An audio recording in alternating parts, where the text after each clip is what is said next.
Salut les zappis! Aujourd'hui, je vais vous parler des piqûres d'abeilles. Je dis ça comme ça, hein, mais on vous a peut-être pas dit, mais les abeilles, ça fait du miel, mais ça pique aussi. Pour preuve, je vais vous mettre au montage une photo de la main de papa et une petite vidéo de son oreille qui date de 2-3 jours.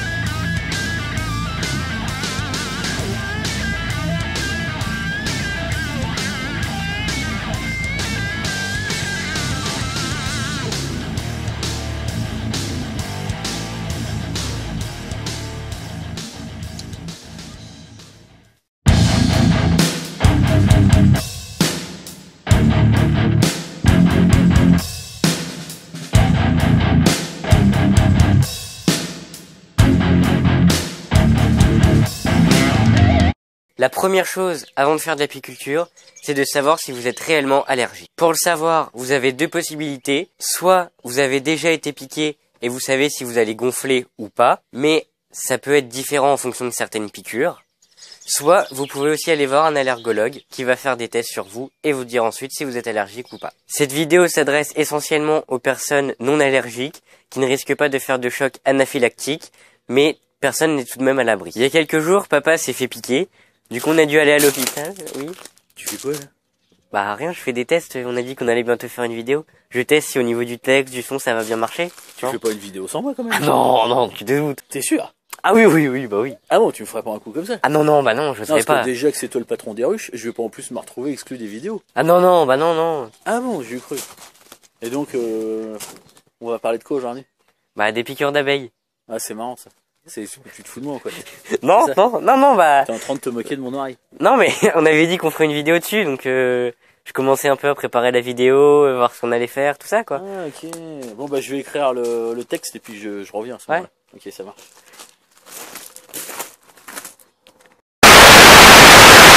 Salut Zapi. Bon voilà, petit retour d'expérience depuis qu'on a les ruches, ça fait déjà 3 fois que je me fais piquer.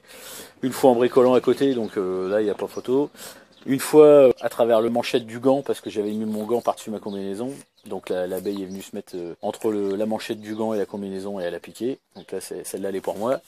Et puis une fois, il y a 2-3 jours là, en allant voir une ruche qui avait essaimé. Donc elle est rentrée carrément dans la combinaison. Donc on n'a pas trouvé encore d'où.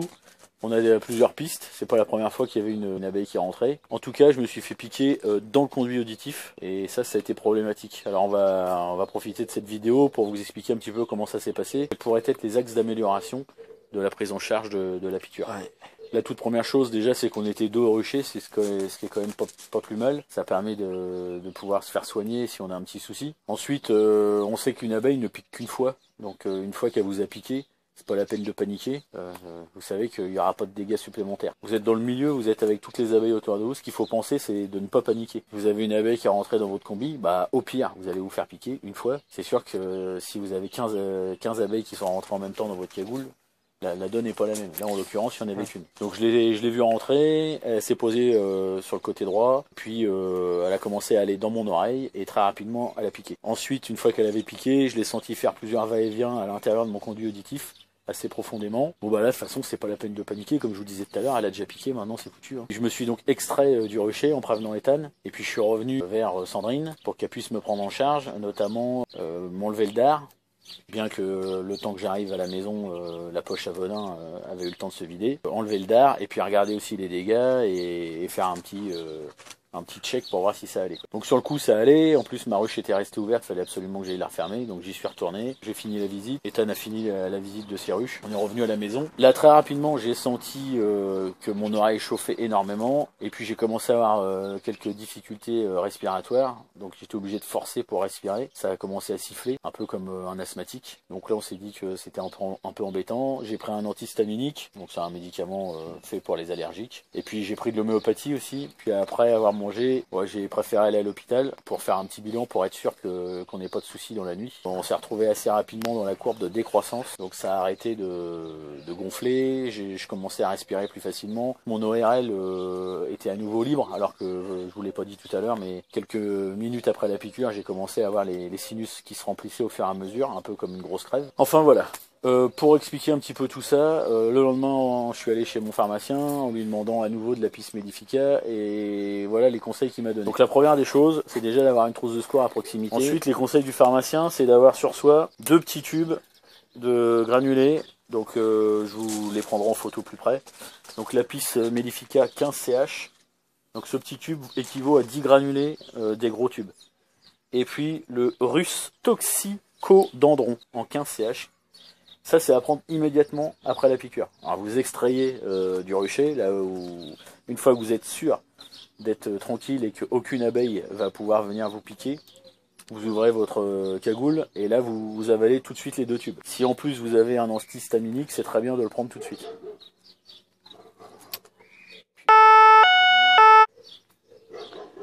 Ça faisait longtemps. Une fois que vous avez pris ces 2 petits tubes, voilà, qui coûtent rien, hein, l'homéopathie ça coûte rien, vous prendrez toutes les 20 minutes Apis Mellifica 15CH 5 gélules et Russe Toxicodendron 15CH 5 gélules. Donc toutes les 20 minutes pendant 3 à 4 heures, vous prendrez 5 gélules de chaque. Et une fois que vous avez pris ça, plus votre antihistaminique, logiquement ça doit calmer les choses. Vous devriez ne pas trop gonfler. La première fois que je me suis fait piquer, c'était à la main. Ça a duré 4 jours.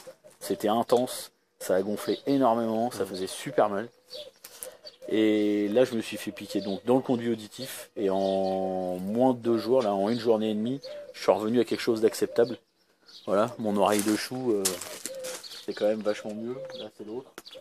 Ok, mais je vous mettrai la vidéo de ce que j'ai filmé le lendemain matin. C'était vraiment énorme. J'avais un double menton. Je l'ai toujours un peu d'ailleurs.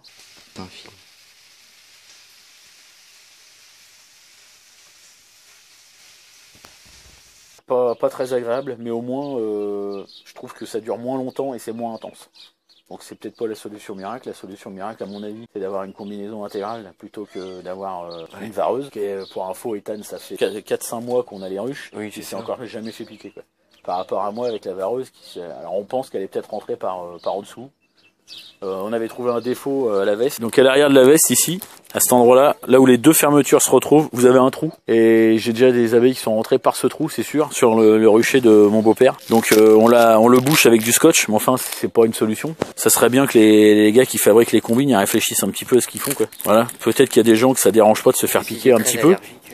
Voilà, mais celui qui, comme moi, gonfle assez rapidement, c'est un petit peu bête d'avoir ce risque juste parce qu'il y a un trou entre ces 2 fermetures. Ça pourrait être refermé par un scratch ou autre. Enfin, c'est pas logique, quoi. Ouais, moi j'ai un scratch sur l'intégrale. Voilà, sur l'intégrale, Ethan, lui, il a un scratch. Sur les fabricants de vareuses, essayer de blinder les trous, c'est pas normal. J'ai vu une vidéo, les gens, ils avaient une combinaison intégrale et quand ils refermaient ici, bah, il y avait l'endroit pour que l'abeille puisse passer. Ça va pas non plus. Au prix où sont les fringues, la moindre des choses, c'est qu'on soit vraiment en sécurité dessous. Après, si on ferme mal les fermetures, c'est notre problème. Mais là, en l'occurrence, c'est des défauts de conception. Donc, ce serait bien de réagir face à ça. Donc, nous, on a mis du scotch à l'intérieur et à l'extérieur pour que ça puisse bien coller. On vous propose l'inventaire d'une trousse de secours type, vraiment pour faire le minimum syndical au niveau du rucher. Et bien évidemment, après, dans votre voiture ou votre moyen de transport ou la miel mobile. Il dans votre trousse de secours d'avoir les petits tubes pour un apiculteur, les petits tubes pour un deuxième apiculteur, parce qu'en l'occurrence, nous sommes 2 au rucher.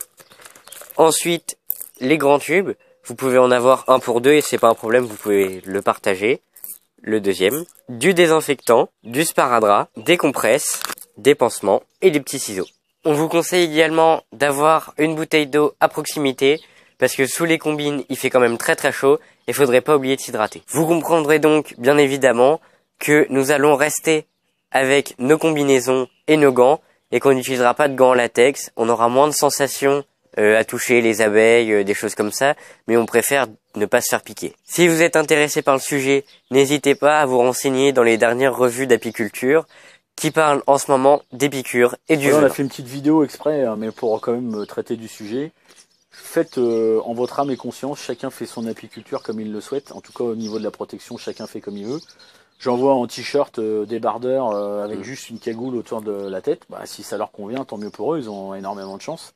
Mais nous, vous comprendrez qu'on peut pas jouer avec le feu, c'est pas possible. Je voulais remercier tous les nombreux abonnés qui depuis 15 jours, 3 semaines se sont mobilisés. Ouais. On est passé de 370 à plus de 500. 550. C'est super génial, on a plein de commentaires positifs et tout, ça fait vraiment plaisir. On prend vraiment beaucoup de plaisir à faire les vidéos, à les monter. Et puis on a un petit souci, c'est qu'on ne sait pas qui sont les 400e, 500e, etc. Il y a beaucoup de gens qui ne doivent pas cocher une petite case dans leur inscription YouTube. Du coup, on ne sait pas qui ils sont quand ils s'inscrivent. En tout cas, sachez qu'on récompensera le 666e. Voilà, vous n'êtes pas sans savoir que je suis un fan inconsidéré d'Iron Maiden. Et que 666, c'est une chanson d'Iron Maiden, The Number of the Beast. Donc le 666e abonné identifié sera récompensé par un produit d'apiculture qu'on enverra avec beaucoup de plaisir. Voilà, on voulait vous remercier vraiment du fond du cœur. Et puis continuez comme ça, c'est le top du top. T'as quelque chose à rajouter? Non. Ok, allez les amis, on vous souhaite une bonne semaine. Et puis... Bis les apis.